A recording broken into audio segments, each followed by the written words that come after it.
He attempted to intimidate her after pulling her over and ignoring her credentials. He was unaware that she was one of the state's most influential judges, and this time, the cameras were rolling. Before she heard the siren, she noticed the lights. A little after 10:30 p.m. about 2 miles from her house in Macon, Georgia, on a peaceful section of Y-23. Half an hour before, Judge Marlene DuPont had departed the city's annual Legal Aid Gala. That evening, she received recognition for her 35 years of service, 25 of which were spent as a judge in the Superior Court. There were tuxedos, courteous laughing, champagne toasts, and handshakes at the elegant gathering. Marlene had donned a silver brooch that had belonged to her grandmother and a navy blue silk gown. She had traded in her practical flats for heels that now perched on the floorboard. Though exhausted, she was happy. Her heart, therefore, did not leap as the red and blue lights from the rearview mirror blazed, rather, it fluttered slightly, as everyone's might. She switched on her dome light, pulled to the shoulder, and gave a signal. Then she grabbed her registration and license. On the sofa next to her, her judicial ID was lying in plain sight. She waited, her hands on the wheel as usual. The silence was broken a few seconds later by a harsh rap on the window. She turned to see him, a man in his mid-40s with close-cut blonde hair and light complexion. Tall. Stiff. He had more equipment on his belt than he needed. He didn't talk quietly or lean in. The beam from his flashlight struck her face directly. "Get out of the car," he yelled. No salutations. No cause. Not even an inquiry about her paperwork. Marlene blinked. "Officer, may I ask why I'm being..." "Step out of the vehicle, ma'am. Now." The hostility was unmistakable. She let out a deep breath. "Sir, I'm Judge Marlene DuPont of the Bibb County Superior Court. I'm not resisting, he yelled. "Did I ask who you were? I gave a lawful order. Step out." He did not recoil. After a brief pause, Marlene cautiously unbuckled her seatbelt. Slowly, deliberately, she grabbed for the door handle. Outside, her left hand was still visible. Her naked shoulders were struck by the night air. Standing tall at 5 feet 6 inches without heels, she maintained a composed demeanor while keeping her chin up. "Put your hands where I can see them." She did. "Is something wrong?" "Officer Radford. Officer Clint Radford." "All right, Officer Radford. I wasn't driving too fast. I didn't veer. I'm willing to help if this is about anything else, but I'd want to know, you fit the description of a suspect in the area." He didn't say anything else. Frowning, Marlene said, "What sort of suspect?" "I've just left a courthouse function and am dressed in a gown. Inside the car are my credentials." I said, "Keep your hands up." His spotlight darted over her seats as he strolled around her car, peering through the windows, and then he radioed something in that she couldn't hear. On the highway, cars sped by, some honking, some turning their heads. A knot started to grow in her gut. She had managed murder cases, imprisoned gang leaders, and used a single glance to break up fights in court. However, this individual had no interest in rationality. "Back up en route," he said in a whisper. "For what purpose?" "You haven't told me why I was pulled over," she said, becoming louder but still composed. "Not even my ID has been requested by you." He simply stood 5 feet away with his hand on his holster without replying. She could feel it now, frustration and dread mingling, but she never faltered in her voice. "On the seat is my ID. Qualifications for the judiciary. You can confirm who I am." Squinting, Radford stepped closer and said, "I don't care who you claim you are. In my work, I've had enough individuals deceive me. When wearing a dress, you may be anyone." Marlene's mouth tightened. "We're recording you now, officer. My neighbors live in that house back there. They're observing." Radford turned and saw 2 individuals with phones up on a porch across the street. He whispered something to himself. However, he reached for his radio once again rather than diffusing the situation. "I'm requesting more backup." Non-compliant woman. Perhaps with a weapon. Her heart fell. But she was certain that he would prevail if she panicked. Thus, she remained still, allowing the quiet to speak for itself. For the time being. Within 3 minutes, 2 additional patrol cars arrived, radios crackling, lights flashing, and engines idling. Marlene remained still. The thin fabric of her robe flapped softly in the breeze as she stood on the gravel shoulder, her feet hurting now in her flats, arms still slightly elevated. The sight of this refined lady in an evening gown by the side of the road, surrounded by armed policemen, was almost comical. A younger policeman, round-faced and full of anxious energy, was the first to approach, looking first at Radford and then at Marlene. "What's happening?" he inquired. She refused to cooperate, and he spoke quietly. Radford snapped back, "She says she's a judge? I don't believe it." "She's who?" she asked. "A judge from Bibb County, perhaps? Claims to have attended a gala." "Ma'am, do you have ID?" the young police officer said, turning back to Marlene. "I have it on my car seat. I can see my judicial ID via the window." The tall woman with dark brown hair pulled back tightly. The third officer, who had been silent up to this point, moved forward and looked through the passenger window. "Yep, that's a Superior Court ID," she said. "Name matches the car registration." "Anyone can print a fake badge," said Radford, seemingly unfazed. "Doesn't provide evidence." Despite raising an eyebrow, the female officer remained silent. Marlene inhaled deeply. "Officer Radford, I have followed all instructions. I haven't taken any unexpected actions. I have revealed who I am to you. You're acting aggressively and without apparent reason right now. You don't get to decide how I do my job." Radford's brows sharpened. There was a lot of tension. Additional neighbors had come out from across the street, and 3 people stood behind a small metal fence, recording every second with their phones still up. "She's a judge, man," said a man wearing a gray sweatshirt. "What are you guys up to?" Radford turned to the speaker and said, "Remain back." However, the yelling continued. "About Marlene's age," another lady shouted, "that's Judge DuPont. Everyone in this area is familiar with her." His right hand hovered uncomfortably near his holster, but Radford kept his ground. Marlene's voice was level once again. "I'm not a danger. I have no weapons. This degree of force is not justified by law." A few steps away, the young officer, who appeared torn, began to whisper into his radio. "You think you're better than everyone else just because you sit in some fancy chair in a courtroom?" Radford said, taking another step closer. Marlene gave him a direct look and said, "No. However, I am aware of the legislation. Additionally, this isn't how it should operate." Radford grinned and said, "You people always think you're special." His remarks came out so naturally that they were a smack in the face, not just because of what he said. The female cop tightened her teeth and looked aside, but Marlene didn't flinch. "You believe you can disregard orders just because you're wearing a badge?" Radford went on. "Not this evening." Calmly but clearly, she answered, "I never disregarded your order. I made a query. The two are not the same." The young person rejoined the group after hearing a loud crack on another officer's radio. "The supervisor is on their way. Should arrive at any moment." "Don't need a supervisor to deal with this," said Radford, shaking his head. "Yes, you do," the female officer eventually broke in, her voice firm but with a hint of sharpness. "We have a registered vehicle, a judicial ID, no threat, and you called backup twice. When identity is contested, protocol dictates that we wait for a supervisor, particularly when it involves an official." No one spoke, and Radford gazed at her for a moment. Marlene stayed still, but now with purpose rather than fear. And it was evident that someone else had come to witness what Officer Clint Radford was making such a concerted effort to conceal when the second set of headlights appeared over the hill. "But since you can't take back what you say after you've said it, the true harm has already started." Headlights swept the area as the supervisor's SUV arrived quickly but silently, then eased to a stop behind the other units. Every officer on that road shifted a bit straighter as Captain Richard Mays, a stocky guy in his early 50s with dark suspenders just visible under his uniform shirt, came out. He was neither ostentatious nor noisy. "Evening," he replied in a monotone tone. "Someone want to explain me why we've got 3 units on a traffic stop with a Superior Court judge in an evening gown?" He approached the group, looking rapidly between the officers and then at Marlene. "First to speak," Radford said, "she was not cooperative. Matched an earlier description. Did not obey my orders." "I'm Captain Mays," Mays said, turning to face Marlene. "Are you all right?" Marlene stated without raising her voice, "I'm cold, tired, and angry," adding that she had been stopped without giving a cause. "They forced me out of my car and encircled me without asking for my ID. My qualifications have been clear since the beginning." Mays turned to face the female cop. "Her registration and badge are on the passenger seat. Everything seems okay." The officer said, "No traffic infraction found." Mays went back to Radford and said, "Clint, what's the true problem?" Radford's jaw was set, his features taut, and he took a moment to respond. "She didn't comply when I told her to step out," he grumbled. "You didn't start by requesting her license?" "No. And what description are you referring to?"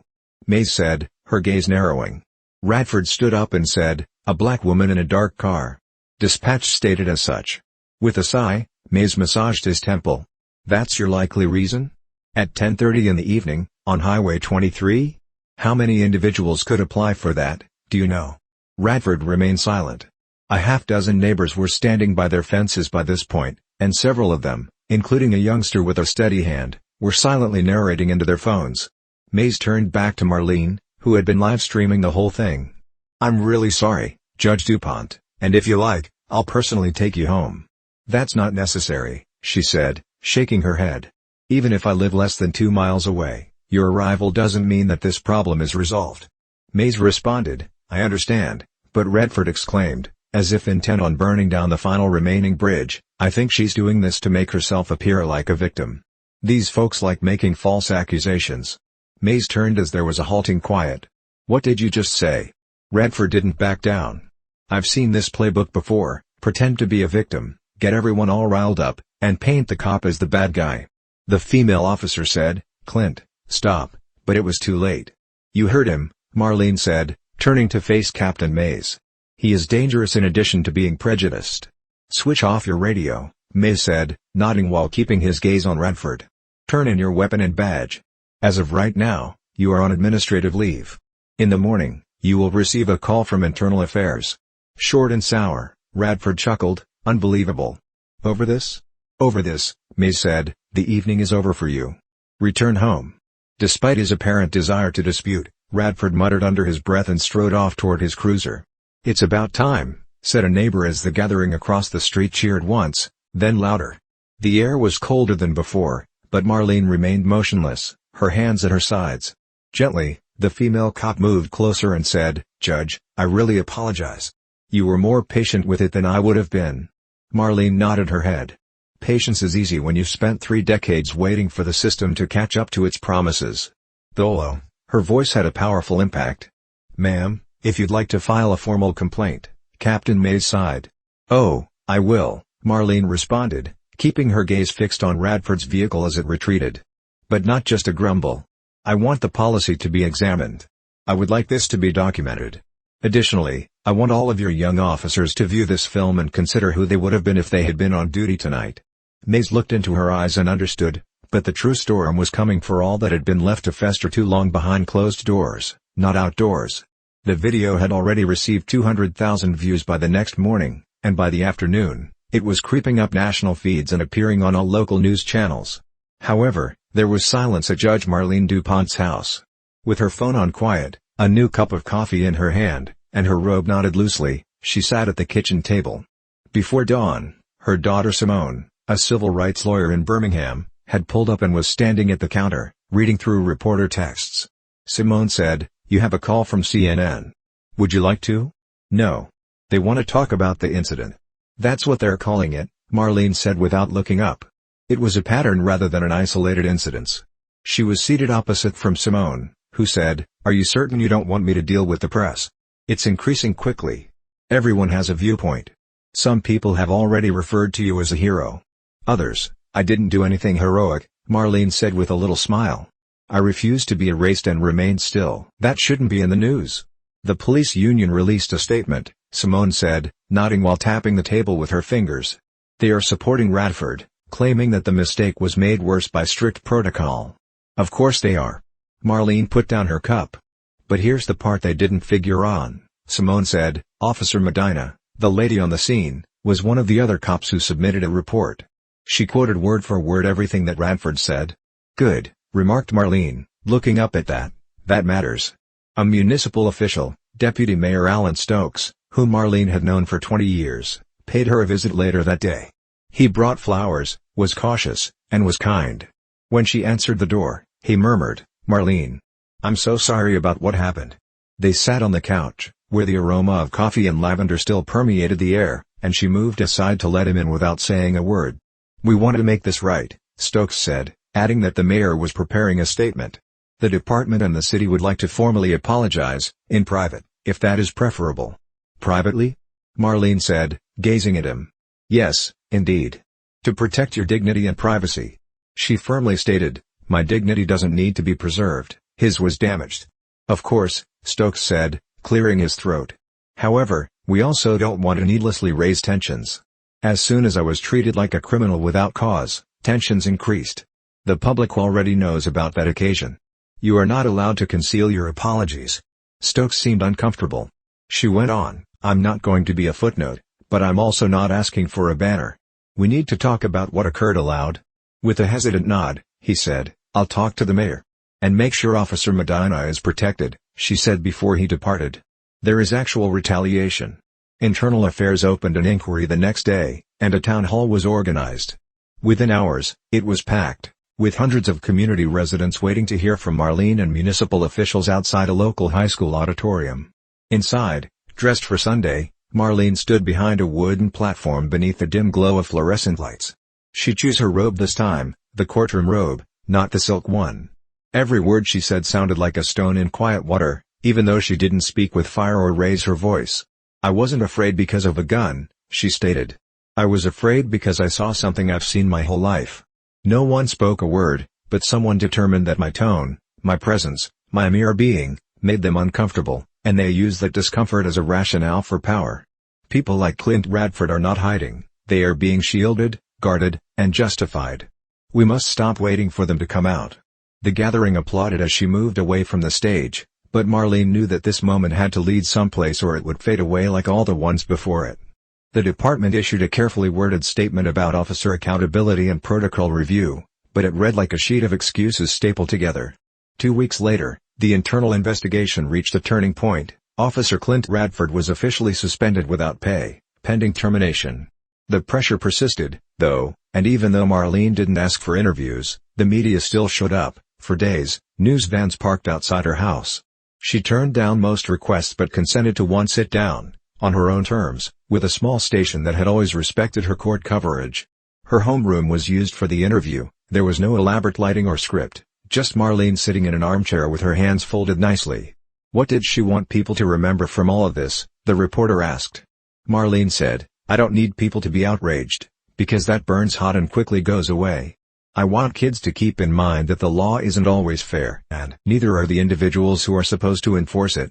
If I hadn't been a judge or if that neighbor hadn't gone on record, my situation may have turned out quite differently." Once more, the video went viral.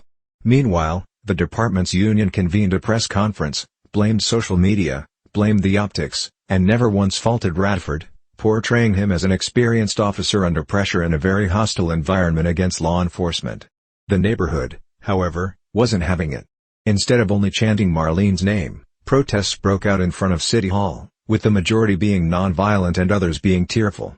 They called for changes to body cams, mental health assessments for new police, and continuous bias training that went beyond simply checking a box. Then followed the unexpected turn of events. Officer Radford had 3 prior complaints against him for using excessive force, 2 of which were quietly resolved, and 1 of which was fired internally, according to an anonymous source from within the department. None of these complaints had been made public. Black drivers were engaged in all of them. The city rushed, and the mayor convened a news conference to address concerns about openness, but by then, the harm had gone beyond reputation to include institutional harm. Radford, meantime, took action of his own and appeared on Targeted, the true story of an innocent cop smeared by woke culture, a podcast hosted by a right-wing former sheriff.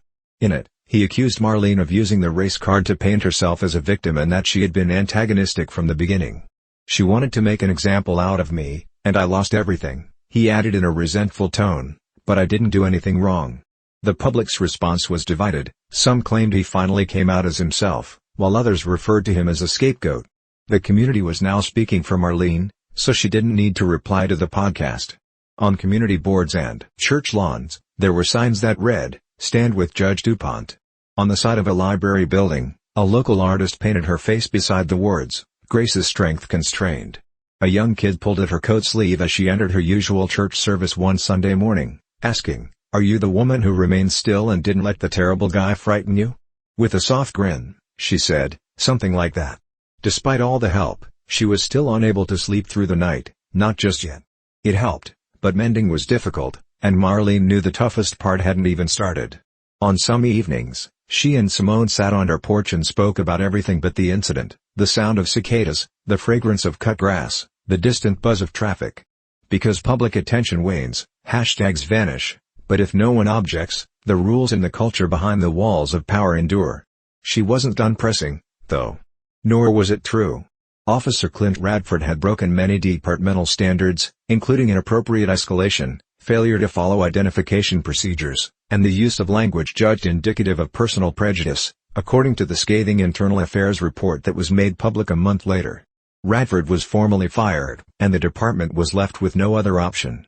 The legal move that followed, however, was what most people were surprised by, not his termination.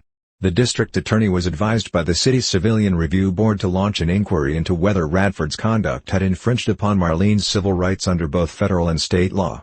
A former Macon Police Department officer was in danger of being charged for the first time in decades. Marlene was not new to the courtroom, but now she was sitting on the other side, not as a plaintiff, not even on the bench, just there, observing. The judge overseeing the case, a long-standing colleague called Helen Moss, recognized her just briefly, with a bow of respect that spoke more than words could, and she attended the proceedings in silence, sitting in the second row with Simone by her side. Radford sat at the defense table with two attorneys at his sides during the hearing, and he appeared smaller than before, not physically, but diminished. He had no badge, no weight to his remarks, and was just another guy caught in a maelstrom he had caused for himself. His defense team said that Marlene had manipulated the issue by using her position, and that he had acted in accordance with professional judgment. With the exception of Simone's pen making notes, the courtroom was quiet. Officer Medina's testimony followed. Without hesitation, she reiterated what Radford had said about Marlene pretending to be a victim and you guys, and she recalled his tone, his words, and his inability to de-escalate. The room felt heavier once she was done. Marlene, who had never been interested in retaliation, sat by herself in her study later that night, reliving the events of the day. Now it was about establishing a precedent. The city needed to understand that a badge did not absolve someone of duty, that status did not excuse mistreatment, and that what transpired on that roadside affected everyone, not just her, who had credentials, cameras, or neighbors to witness. The DA said a few weeks later that they were proceeding with misdemeanor charges of civil rights violation and governmental misconduct.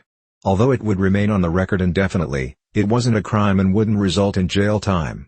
The legal community took notice, and the department implemented a new system for recording officer complaints in real time that could no longer be simply hidden. Panels were established, and policies were revised. There were detractors, though, as there usually are. Some believed Marlene had militarized her position, while others said it was excessive. She was described as an activist in robes by one television news host. She didn't answer. Rather, she went back to work. Wearing her robe once more, she returned to her courtroom to remind everyone that justice still had a place there, not to set herself apart from others. Not only in words but also in deeds.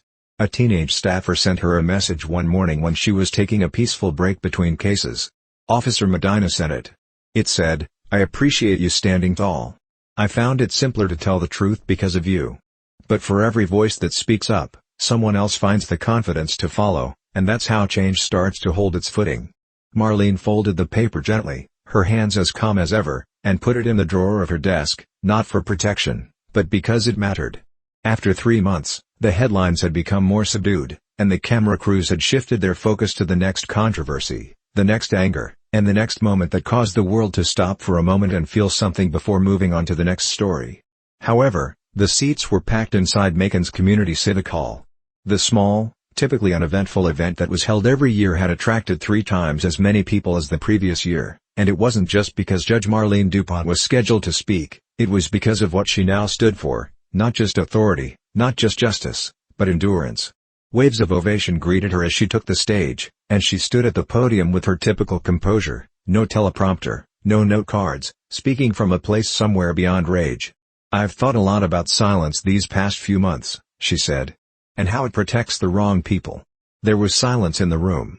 "I believed for decades that I would be protected if I did everything correctly, including working hard, maintaining my composure, abiding with the law, and respecting the badge. We're taught that, isn't it? That despite its slowness, the system functions. That persona will protect you." As she waited for the words to sink in, she glanced across the room. But none of that mattered that night on the side of Highway 23. Not my years of service, not my record, not my robe. I was only inconvenient to one biased man with a badge. He thus attempted to reduce me to dread, submission, and quiet. She hesitated, her tone unflinching. "I may have been classified as hostile if I had raised my voice. I may have been deemed non-compliant if I had remained in my vehicle. I may not be standing here right now if I had made the incorrect motion when reaching for my credentials. There was a soft murmur throughout the room. However, I am in this position. Furthermore, I'm not here to get praise. Something you already know deep down is what I'm here to tell you. The courtroom is not the home of justice. It exists in the things we put up with outside of it. After taking a little break from the microphone to let the stillness to speak for itself, she added, "More indignation is not necessary. We need greater bravery, the bravery to speak up when it is safer to remain silent, to report, to step in and help." A few dried their eyes, and the throng nodded slowly. Officer Medina spoke quietly, but her words had a profound impact. My neighbor's video made it hard to defend the falsehood, but it didn't stop the arrest. Not every change is loud. It simply won't sit down at times. A rhythm. And I'll continue to do it in my community, in my courtroom, and when no one else is around. Because the true tale starts there. She took a step back from the platform, walking off the stage slowly as the audience stood up. She made no big movements.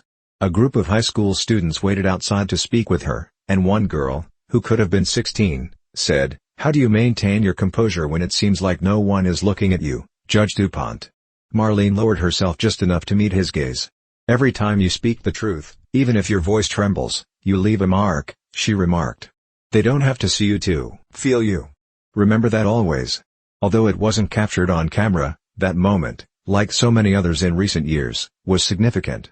Now Marlene lived for the after, for the time when the cameras went home and the work started, not for the commotion. She simply wanted to keep the door open a bit longer for the next lady, the next girl, the next voice that wouldn't be disregarded. She wasn't aiming to be a symbol. If you were moved by this story, keep this in mind: nobody is protected by silence. When it counts, speak. Please subscribe to the channel and share this tale. And let's continue these discussions. Because things don't just happen in the world.